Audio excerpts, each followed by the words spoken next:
অক্টোবরের শেষ প্রান্তে শহর জুড়ে নেমে এসেছে বৃষ্টি।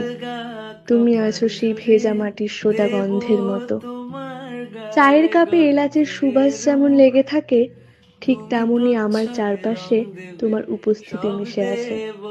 আমার শহর জানে আমি তোমায় কতটা ভালোবাসি, কতটা মুগ্ধতায় জড়িয়ে আছো তুমি। ঠিক যেমন মেঘ জড়িয়ে থাকে পাহাড়কে, তুমি আমার কাছে শৌখিনতার নয়, বরং ঘরের মতো, যেখানে আমি নিজের মতো করে থাকতে পারি, মন যা চায় তাই করতে পারি। তুমি থাকলেই দূরত্ব হারিয়ে যায়, মন খারাপ ফিকে হয়ে যায়, আর ছোট্ট ছোট্ট জিনিসেও আনন্দ খুঁজে পাই। এই যেমন আজ বৃষ্টি ভেজা অক্টোবরের শহরে হঠাৎ মনে হলো তোমার প্রেমে পড়া আসলে কখনো থেমে যায়নি, শুধু আরো গভীর হয়েছে।